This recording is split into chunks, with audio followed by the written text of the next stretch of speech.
जय श्री राम। दोस्तों, हनुमान चालीसा के बारे में सुनकर पढ़कर तो हम सभी बड़े हुए हैं, लेकिन हम में से बहुत कम लोग ऐसे होंगे जो जानते होंगे कि हनुमान चालीसा की रचना कब, किसने और कहाँ की थी।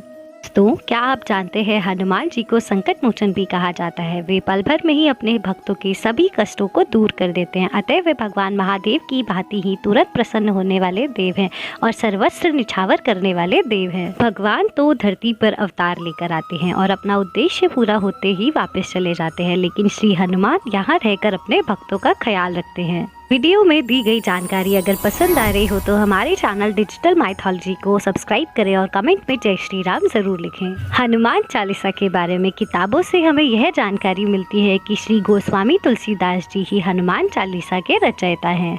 श्री गोस्वामी तुलसीदास जी ने हमारे आध्यात्मिक जगत को बहुत सुंदर रचनाएं दी हैं और उन्हीं में से कुछ हैं हनुमान बाहुक, हनुमान अष्टक व सर्व प्रसिद्ध सर्वप्रिय हनुमान चालीसा। यह तो हमने जान लिया कि श्री गोस्वामी तुलसीदास जी ही हनुमान चालीसा के रचयिता हैं, पर आपको यह जानकर हैरानी हो जाएगी कि रामचरितमानस की रचना करने वाले महान संत तुलसीदास जी ने जेल में रहकर इसकी रचना की थी। हनुमान चालीसा के पीछे एक बहुत रोचक कहानी है। हनुमान चालीसा की कहानी ये बात उस समय की है जब हिंदुस्तान पर मुगलों का शासन हुआ करता था। मुगल बादशाह अकबर के काल में हिंदू धर्म को मानने वाले लोग खुद को बिल्कुल महफूज नहीं समझते थे। मुगलों का राज बढ़ता ही जा रहा था। सुबह का समय था। एक महिला ने पूजा से लौटते हुए तुलसीदास जी के पैर छुए और तुलसीदास जी ने नियमानुसार उसे सौभाग्यशाली होने का आशीर्वाद दिया। आशीर्वाद मिलते ही वे महिला फूट फूट कर रोने लगी और रोते रोते उसने बताया कि अभी अभी कुछ देर पहले उसके पति का देहांत हो गया है। इस बात का पता चलने के बाद भी तुलसीदास जी जरा भी विचलित नहीं हुए और वे अपने आशीर्वाद को लेकर पूरी तरह आश्वस्त थे, क्योंकि उन्हें इस बात का भली भांति ज्ञान था कि भगवान श्री राम बिगड़ी बात को संभाल लेंगे और उनका आशीर्वाद खाली नहीं जाएगा। तुलसीदास जी ने महिला सहित सभी लोगों को राम नाम जपने को कहा। वहां उपस्थित सभी लोगों ने राम नाम का जप करना शुरू किया और देखते ही देखते वह आदमी जीवित हो उठा और देखते ही देखते यह बात पूरे राज्य में जंगल की आग की तरह फैल गई। और कहा जाता है उस दिन भगवान के परम भक्त तुलसीदास जी को अकबर ने अपने दरबार में बुलाया और सबके सामने कहा, कोई चमत्कार दिखाओ, मुझे भी तुम्हारे राम से मिलना है, मुझे राम से मिलाओ। तो तुलसीदास जी ने कहा, वे कोई चमत्कारी बाबा नहीं है, श्री राम जी के भक्त हैं और हमारे आराध्य देव श्री प्रभु राम सिर्फ अपने भक्तों को दर्शन देते हैं, आपको कैसे दर्शन दे सकते हैं। परंतु हाँ, अगर आपको श्री राम के दर्शन करने हैं तो आपको हिंदू धर्म अपनाना होगा, राम भक्ति करनी होगी, तभी आपको श्री राम के दर्शन हो पाएंगे। पर इतना सुनते ही मुगल शासक अकबर भड़क उठा और उसने तुलसीदास जी को जेल में डलवाने का ऐलान कर दिया। परंतु किताबों में इस बात का वर्णन मिलता है कि अकबर हिंदू धर्म का विरोधी नहीं था, उसे एक अच्छे शासक के रूप में दिखाया जाता है।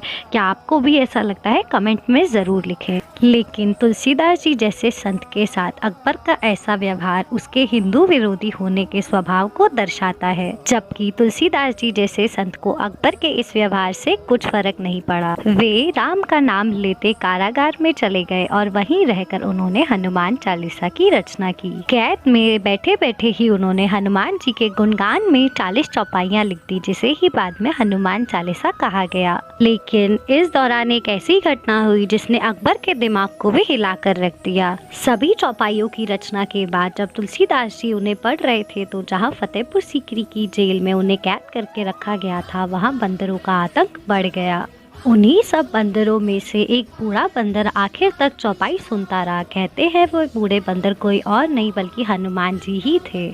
इसीलिए ही कहते हैं कि तुलसीदास जी द्वारा रचित हनुमान चालीसा को सर्वप्रथम हनुमान जी ने ही सुना था। कहा जाता है जहाँ हनुमान जी की पूजा होती है या उनका गुणगान होता है, वहाँ हनुमान जी पहुँच ही जाते हैं। इसीलिए वहाँ बंदर का आतंक बढ़ रहा था। एक तरफ जहाँ तुलसीदास जी अपनी भक्ति में लीन थे, वहीं जेदर लोग बंदरों से परेशान थे और आखिर में यह बात अकबर तक पहुंची। अकबर एक सूझवान राजा था, इसीलिए उसे इसका कारण समझते जरा भी देर नहीं लगी। अकबर को भक्ति की महिमा समझ आ गई और उसने उसी क्षण तुलसीदास जी से क्षमा मांगी और कारागार से उन्हें मुक्त किया और आदर सहित उन्हें विदा किया। जैसे ही अकबर ने तुलसीदास जी को रिहा किया, वहाँ बंदरों का आतंक भी थम गया।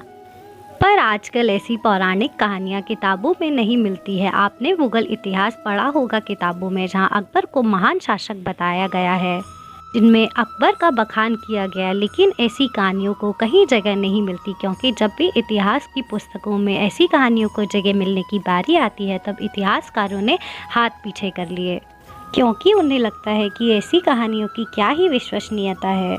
पर आपको यह जानकर हैरानी होगी कि दुनिया भर में सबसे ज़्यादा पढ़ी जाने वाली पुस्तिका हनुमान चालीसा को ही माना जाता है। हमारे यहाँ सभी लोग भूत पिशाच के डर से हनुमान चालीसा की एक चौपाई तो ज़रूर ही याद रखते हैं। भूत पिशाच निकट नहीं आवे, महावीर जब नाम सुनावे। ऐसी मान्यता है कि हनुमान जी का जन्म मंगलवार को हुआ था, इसीलिए सभी लोग मंगलवार और शनिवार को हनुमान चालीसा व सुंदरकांड का पाठ करते हैं। हनुमान चालीसा की पहली 10 चौपाइयों में हनुमान जी की शक्तियों का बखान किया गया है, जबकि 11 से 15 तक लक्ष्मण जी के बारे में और आखिर की चौपाइयों में श्री राम के बारे में बताया गया है। हनुमान चालीसा का नित्य नियमित रूप से पाठ करने वाले को भूत प्रेत व अकाल मृत्यु का भय नहीं होता है, इसीलिए कहते हैं हनुमान चालीसा का रोज एक पाठ जरूर करना चाहिए। आपको इनमें से पहले से किस बात की जानकारी थी, कमेंट में जरूर बताएं। वीडियो को यहाँ तक देखने के लिए धन्यवाद।